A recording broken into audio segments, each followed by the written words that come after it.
Every Tiny Toons episode reviewed, part 5. I'm going insane.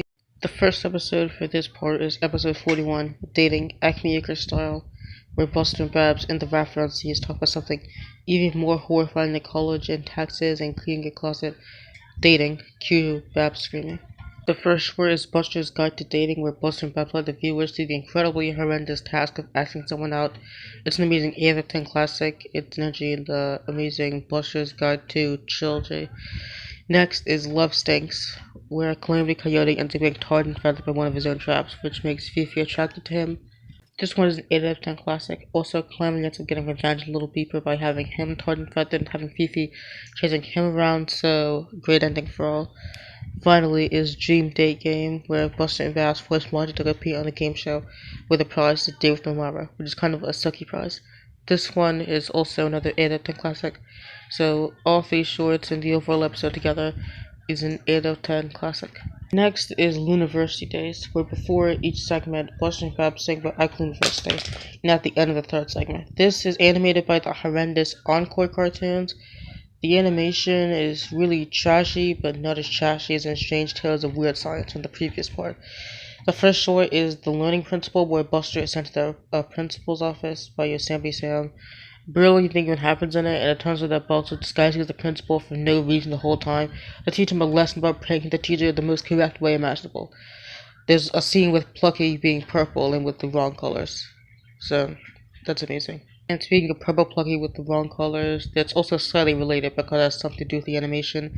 But there are some lost retakes done by someone, done by an animator called John McClanahan, who worked at Kennedy Cartoons, and also later did his own studio called StarToons, who animated on 3 episodes of the original and some Animaniacs episodes in Tasmania and stuff. The studio, very sadly for everyone's side, doesn't exist anymore. But the point is, they did some retakes for some animation scenes that were really trashy. They basically just lost the time until someone uploaded them onto YouTube. Incredibly obviously, the John McClanahan animation looks way better, and also, like, one bit of that animation is still in the Learning Principle. So, yeah. Next is In Between the Lines, where Sweetie pursues Bookworm in the University Library. It's another 6 out of 10 with horrible animation. This one also has a John McClanahan retake thing, so yeah. That's basically the only thing actually notable about this one. And finally, there's What's Up Nurse, where Plucky fakes being sick to get out of a test, but Amara is a school nurse for some reason. This one is only 7 out of 10 with bad pacing and also spread out gags and the ending.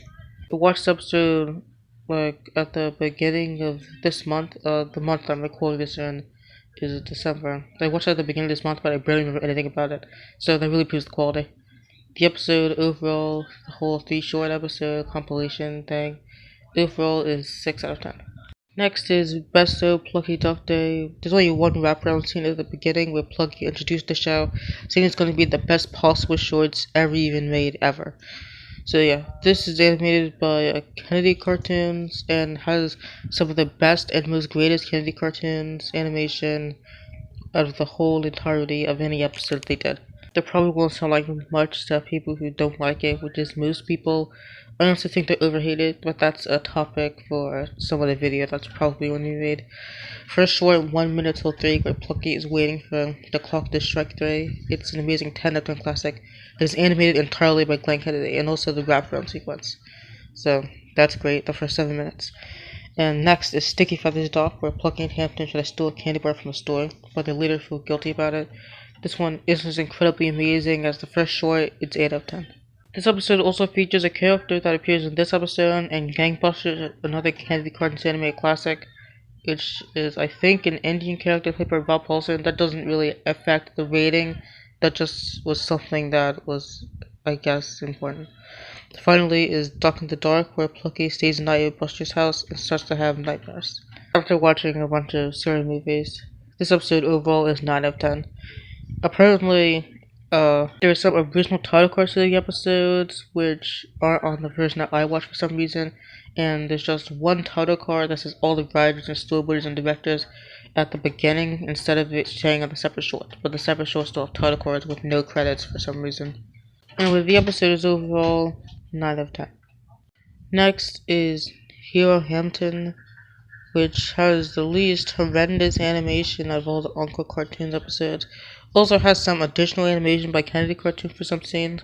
Probably made to pad out the runtime, but also did some awesome animation forwardings. So I guess there's some made to be retakes for the incredibly horrible Hanna-Barbera style animations. The story is that after accidentally hitting Monty with his locker, Hampton is challenged to a fight. Well, actually, Plucky causes that to happen the whole time, so yeah.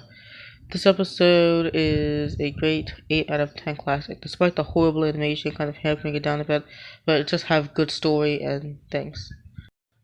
This episode is the worst out of the whole entire run. It's Whale's Tales, which I originally gave a 3 out of 10, and a 2 out of 10, but then right before recording this, I realized how horrible it was. That there's one good scene at the end that doesn't really elevate anything, and it's just a horrible 1 out of 10. Originally starting from scratch as a 2 out of 10, but I changed it to a 3 out of 10 once I watched the sequel episode in season 3, which wasn't as horrible as I thought.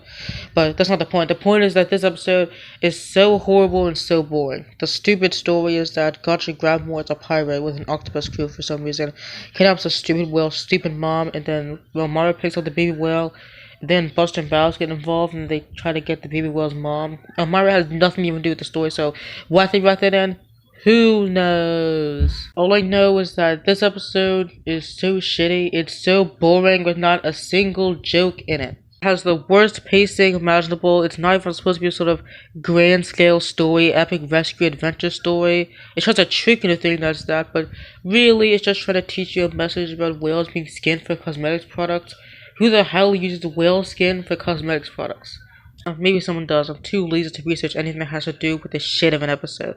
And speaking of, this episode won the 1991 I can't even talk, Environmental Media Award for Children's Television Program Animated, which is basically just an award for teaching kids bullshit lessons that they don't give a fuck about. This episode is just diarrhea. It's like someone drunk ink and shit it out the script. Like they didn't even care about them even making it. This is just a fucking shit of an episode. Don't watch it ever. Even if you're going to, for some reason, watch every episode, just don't watch this one, because you're not going to get anything out of it. The one good scene I was talking about earlier is when Buster and Babs disguise an octopus and try to go inside the octopus crew lair and save the baby whale mom. Barely anything even happens in that scene, so yeah, it does reference the Buster dance sequence from Promise or anything. Didn't really elevate it much, and that's the reason I gave it a 2 out of 10 in the first place. I decided to give it a 1 out of 10 because a 2 out of 10 implies I would watch it. Well, very little, but still. This is really a shitty of an episode. Whale's Tales will say shit. That's shitty. The end. After that horrible Whale's Tales, it's actually a good episode, which is Ask Mr. Popular, where Buster plays Mr. Popular and answers various questions. First is Dapper Diz, where Plucky and Hampton use a machine to make Dizzy less destructive, and Buster's also there as Mr. Popular. The machine to make him less destructive also makes him British for some reason. This episode is incredibly amazing, 8 out of 10. Bonus points for having Reese Marsh, who voices Dizzy, doing a British accent, which is great for everybody. Next is A Pigment of His Imagination, where Hampton makes an imaginary friend called Tad, but then he's more popular than Hampton and he's being a jerk to Hampton the whole time. Also 8 out of 10. Next is Son of University Days, a sequel to the first University Days animated by the horrible Encore cartoons. This episode is animated by Kennedy Cartoons and Buster and Babs, as last time, sing about Acme University in each segment. So, yeah. The first story is Pluggy's Dastardly Deed, where Pluggy switches test papers with Egghead Jr., not to be confused with the little baby chicken character that was featured in some Falco Leghorn shorts. This Egghead Jr. I think is more based off the original horrible prototype version of Elmer, which no one cares about. It's a 6 out of 10. Obviously, the whole lesson of this episode is that the cheaters never win and cheaters never graduate, except for that sometimes they do win, so the lesson is unrealistic to the even real world. But, yeah. Next is the way better Open and Shut case, which is an 8 out of 10 classic, where Hampton is awarded with an Acme Wonder locker, where he forgets the code, and then the whole entire locker in school gets destroyed, but it's not mentioned. At least Hampton gets his lunch in the end, which is a great ending for all. Finally is C flat or B sharp, where Plucky and Buster and Hampton have to get a piano delivery that's on the roof for some reason to Yosemite Sam's music class. It also has the added touch of a Pete Puma cameo and classical music. This episode is a great 8 out of 10. The episode overall is 7 out of 10 and really proves the sequel is better than the original. Well, actually it doesn't, since it has nothing to even actually do with the first episode, besides the collecting theme and wraparounds. But yeah, that's it. Next is Mr. Parpler's Rules of Cool, which is a sequel to the first Mr. Parpler episode where Buster plays Mr. Parpler again, and again answers various questions again. First is Mr. Parpler's Rules of Cool, where Buster and Babs try to turn Hampton into a cool, hip, and woke to the 90s times dude, homie, but ends up being more popular than them in the end. It's a great 8 out of 10 classic. Next is Slugfest, where Pluck and Hampton dress up as Ninja Turtle parodies attempt to save the day. And then they meet the real Samurai Slugs and the villain character called the Iodizer, which is basically a salt shaker. The Iodizer is voiced by Jim Cummings, which adds to the incredible amazingness and hilarity. This episode is incredibly amazing, 10 out of 10. Lastly is Venison Anyone, where Monty goes deer hunting. It's a 9 out of 10. Basically just having the classic Looney Tunes formula, but instead of having Buster, they have Vinny. I have no idea who plays Vinny, and I'm too lazy to look it up, but whoever it was did a great job, because if it was a super horrible, annoying, and not remarkable, then the short probably would have gotten less, but it gets 9 out of 10 because of the performance. The whole episode overall is a 9 out of 10. So, yeah. Next is Fairy Tales for the 90s, where Babs, as the Tinker Bunny, presents two hip and woke to the times 90s fairy tale stories. That's not really what happens, you just, like, in the beginning, but it's just randomly playing a game and turns to a frog in the end for no reason. This episode features Pinocchio, which is Pinocchio but with Buster, and it's hip to the times, featuring a toy company being checked, well, not being checked, they just really think that Buster's the newest invention, and, yeah, it is entertaining. It doesn't really follow a consistent story, but it is entertaining and hilarious. 8 out of 10. So you think it's going to be good, but whoops, because it's followed up with the incredibly bad Bare Necessities, featuring Goldilocks with Amara and the Three Bears and the old Looney Tunes shorts. And it's hip to the 90s times, featuring all these new type gadgets like TV dinners. Barely anybody even knows about those old Three Bears, and I've only seen one show with them. Bugs Bunny and the Three Bears, which is one of the all-time classics of Looney Tunes in my opinion. But the Goldilocks, Elmira, Three Bears thing, that barely has anything to do with it. There's really horrible pacing with barely even any jokes. And yeah, it's a trashy 4 out of 10 trash fest. Also the voice that, I don't know, actually I do know who the voice director was. Do we have the director Tress MacNeille to do the most horrible voice imaginable for the Mama Bear? It doesn't even sound like the character.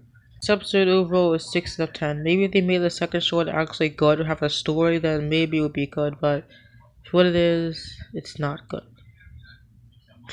Next is Who Buffed Bugs Bunny. The title is a reference to Roger Rabbit, but the episode doesn't have anything to actually even do with that.